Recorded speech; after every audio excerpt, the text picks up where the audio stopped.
आज हर मंच पर एक ही बात सुनाई देती है, India is growing, India is shining. पर मुझे एक सिंपल सा सवाल पूछना है, क्या भारत के साथ में हमारे बच्चे भी ग्रो कर रहे हैं क्या, या सिर्फ ग्राफ, डेटा और स्टैटिक से चमक रहे? राधे राधे, मेरा नाम श्रुति है। मैंने यूट्यूब में कदम अपने पहला वीडियो धर्मयुद्ध के साथ में रखा था, जिससे अच्छा प्यार मिला, और इसलिए मैं अपना दूसरा सीरीज लेके आई हूँ, हमारा नया भारत, जिसके 5 पार्ट्स होंगे, जिसमें हम 5 अलग अलग टॉपिक्स में बात करेंगे। और इसमें हम, और कहते हैं ना, देश की अच्छी बातें तो हम भाषणों में तो देख ही लेते हैं, बट हम सच्चाई लेकर आएंगे, रियलिटी, जो कि शायद हार्श हो सकती है, पर ये बात याद रहे कि अगर देश की कमी को दूर नहीं किया गया ना सही समय पे, तो वो देश तरक्की भी नहीं करता। तो भाषणों में देश को चमकाना सही बात है, पर जड़ों को मजबूत करना बहुत ज़रूरी है, तभी फल स्वादिष्ट होता है। तो एक बार सोचिए, अगर देश आगे बढ़ रहा है तो स्कूलों में डर क्यों? अगर विकास हो रहा है तो बच्चे क्यों नहीं पढ़ पा रहे हैं? आज हम उस भारत के बारे में बात करेंगे जो रील्स में नहीं दिखता, जिसे हमेशा भाषणों में छुपा लिया जाता है। ASER की रिपोर्ट भी कहती है कि जो कक्षा 5वीं के पढ़ने वाले छात्र हैं, उनमें ये भी क्षमता नहीं है कि वो कक्षा 2 की किताबें पढ़ पाएँ। मतलब बच्चे स्कूल भी जा रहे हैं, अटेंडेंस भी पूरी है, बस लर्निंग ही गायब है। हम इस बात से खुश हो रहे हैं कि स्कूल का इनरोलमेंट बढ़ गया है, बट इस बात से किसी फ़र्क भी नहीं पड़ता कि बच्चा कितना समझ रहा है। कहीं टीचर नहीं तो कहीं बच्चे नहीं, इमारतें हैं, बोर्ड्स हैं, घंटियां बजती है, लेकिन क्लास खाली है।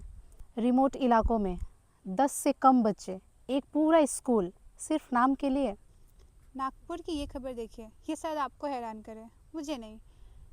इलेक्शन ड्यूटी पे गए शिक्षक पोलिंग बूथ की सफाई कर रहे हैं। ये शिक्षक है या अनपेड कर्मचारी, पता नहीं, बट ग्रामीण लेवलों पे ऐसा ही होता आया है। टीचर्स पहले वॉशरूम साफ करे, फिर वोट करवाए, फिर सिलेबस भी पूरा कराए, और हमारा सवाल सिर्फ शिक्षकों पर ही उठता है कि क्वालिटी एजुकेशन क्यों नहीं दिया जा रहा है। क्या सिस्टम रिस्पॉन्सिबल नहीं है इस चीज़ के लिए? उडायस कहता है 1.2 से 2 लाख से ज़्यादा स्कूलों में टीचर्सों की कमी है, और जो टीचर्स हैं, उनमें से कोई ट्रेन नहीं। फिर ब्लेम किस पर जाता है? हमेशा टीचर्स पे, या कभी कभी सिस्टम को भी कटघरे में खड़ा होना चाहिए? क्यों? बिल्कुल सही कहा। और हम मिड डे मील को कैसे भूल सकते हैं, जो कि एक सपना ही रह गया। न्यूट्रिशन, डिग्निटी, इक्वलिटी, उसका क्या हुआ? और हकीकत क्या है? हकीकत वही आधा पका खाना, गंदे पानी और बीमार बच्चे।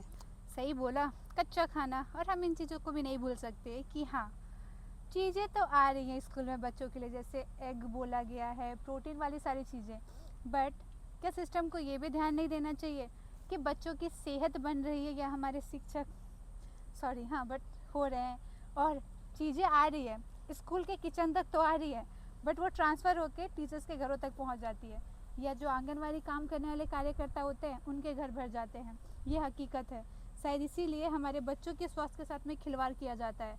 दाल में पानी ज़्यादा, सब्जी के नाम पे सिर्फ सोयाबीन, क्योंकि मैं भी एक सरकारी स्कूल में पढ़ी हूँ ना, तो मैं अच्छे से जानती हूँ। NFHS 5 कहता है कि 35% बच्चे अभी कुपोषित हैं। बजट तो आ रहा है मिड डे मील के लिए, बट पैसा जा कहाँ रहा है?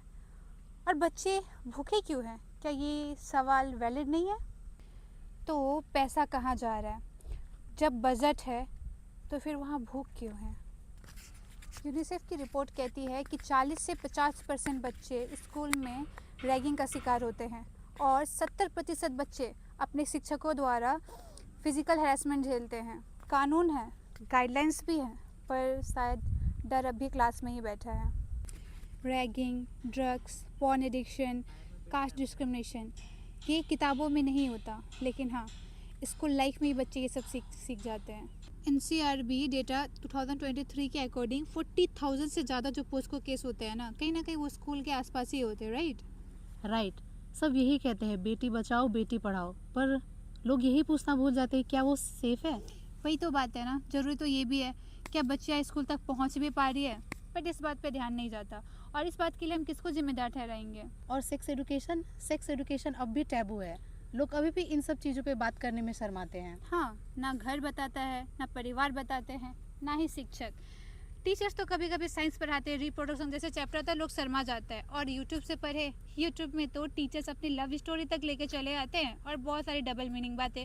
फिर हम बच्चों पे इल्ज़ाम डाल देते हैं कि आजकल की जनरेशन बहुत फास्ट हो रही है, पर शायद हम भी उनका सपोर्ट कर रहे हैं। और इतना ही नहीं, आजकल स्कूलों में फिजिकल एब्यूज़ बहुत कॉमन हो गया है। NFHS कहता है कि 15 से 19 साल की लड़कियों में एटलीस्ट 6.8% लड़कियां छोटी उम्र में ही माँ बन जाती हैं। और सवाल जनरेशन पे उठा दिया जाता है कि आजकल के जनरेशन में गर्मी बहुत है, ये लाइन जो बहुत यूज़ किया जाता है। बट क्या हमने उन्हें सही शिक्षा दी है कि आखिर में सेक्स एजुकेशन होता क्या है? मैं इन बातों पे कोई तुक्का नहीं लगा रही या कोई कमेंट नहीं कर पास मैं इन बातों पे कोई कमेंट पास नहीं कर रही, क्योंकि जब मैं 21 साल की थी तब तक मुझे सेक्स एजुकेशन, बच्चे कैसे होते हैं, कोई अगर मेरे साथ में कुछ गलत करता तो मुझे कैसे पता चलेगा, मैं इन सब चीज़ों से अवेयर नहीं थी। और मैं इसका ब्लेम दोनों को ही डालना चाहूँगी, हमारा एजुकेशन सिस्टम और हमारे फैमिली मेम्बर्स भी। लेकिन अभी के बच्चों के पास नॉलेज है, उन्हें सब पता है, क्योंकि सोशल मीडिया इसमें बहुत इंपॉर्टेंट पार्ट निभा रहा है। बट पता तो है, बट वो गलत तरीके से। और जहाँ बात एजुकेशन पे हो रही है, वहाँ पे आत्महत्या, मेंटल प्रेशर हम कैसे भूल सकते हैं। 13,000 से ज़्यादा छात्र हर साल सुसाइड करते हैं। क्या इसमें सिर्फ वही रिस्पॉन्सिबल है या हमारा सिस्टम? और इसमें पेरेंट्स भी आते हैं, सिर्फ स्कूल नहीं आता, जिसने मार्क्स को इतना सुपीरियर कर दिया है कि आप कितना पढ़ते हैं, कितना सीखते हैं, वो मैटर ही नहीं करता।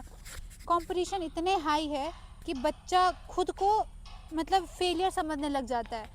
जैसे UPSC जैसे एग्ज़ाम, यहाँ हर साल लाखों बच्चे एग्ज़ाम देते हैं, सिलेक्ट होते हैं बस 600 से 700 बच्चे। ये ज़रूरी नहीं कि बाकी जो बच्चे मेहनत कर रहे थे वो फेलियर है। बट हमारी सोसाइटी, जब तक आप सक्सेस नहीं हो जाते ना, उनके नज़र में आप एक ज़ीरो ही हैं। बट वो ये भूल जाते हैं कि बिना ज़ीरो ना किसी नंबर की वैल्यू नहीं होता। सही है, और ये कोई कंपटीशन नहीं है, ये एक स्लो मर्डर है। बिल्कुल, हमारे बच्चे मेंटल हेल्थ को तो फेस कर रहे हैं, बट उससे निकलना कैसे है ये उनको पता ही नहीं है।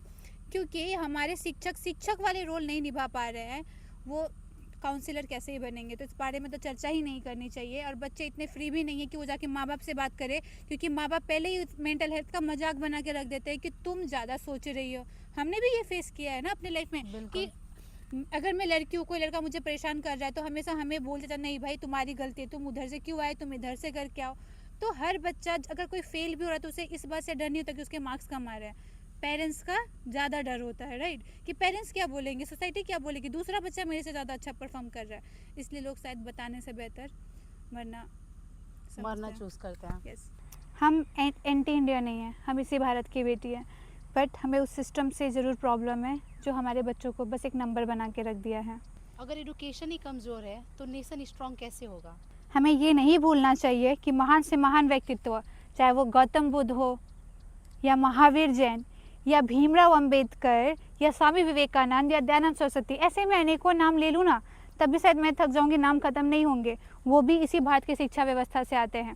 तो सवाल अब क्यों उठ रहे हैं, अब ऐसा क्यों हो रहा है कि हमारे बच्चे गलत चीज़ों की तरफ ज़्यादा जा रहे हैं, रेप ज़्यादा बढ़ रहा है, पोर्न वीडियो का एडिक्शन ज़्यादा हो रहा है? इसका कहीं ना कहीं रीज़न आप भी हो, क्योंकि आपके बच्चे की जिम्मेदारी आपकी भी है, सिर्फ शिक्षकों या स्कूलों की नहीं। तो अपने बच्चों को कृपया करके मोबाइल से दूर रखें, क्योंकि आप मोबाइल यूज़ करते हैं, आप कैसे कंटेंट सर्च करते हैं वो आपको पता होगा। आप भी जानते हैं कि यूट्यूब हो, इंस्टा हो, FB हो, उनका एल्गोरिदम एक अकॉर्डिंग काम करता है, जो आप सर्च करेंगे। तो जब आपके बच्चे मोबाइल छूते हैं तो शायद वो समय से पहले बड़े हो जाते हैं, क्योंकि सेक्स जैसी चीज़ें ओपनली मोबाइल में देखी जाती है और फिर हम ब्लेम करके इसको करते हैं सिर्फ बच्चों को। और ये बहुत सारे बच्चे झेल लेते हैं, बहुत सारे बच्चे नहीं झेलते। अभी के बच्चे ज़्यादा शराब, स्मोकिंग सब में जा रहे हैं। तो ये बहुत ज़रूरी आ गया है कि सिर्फ हम ना इल्ज़ाम नहीं लगाए कि शिक्षक बुरे हैं, हमारा एजुकेशन सिस्टम ख़राब है। आपके बच्चे की जिम्मेदारी आपको भी लेनी होगी। और यही है हमारा नया भारत, जिसमें सवाल पूछना कोई गुनाह नहीं, सवाल पूछने से कोई आतंकवादी नहीं होता। हम अपने देश के प्रति अपना प्रेम और अपनी जिम्मेदारी निभा रहे हैं। राधे राधे।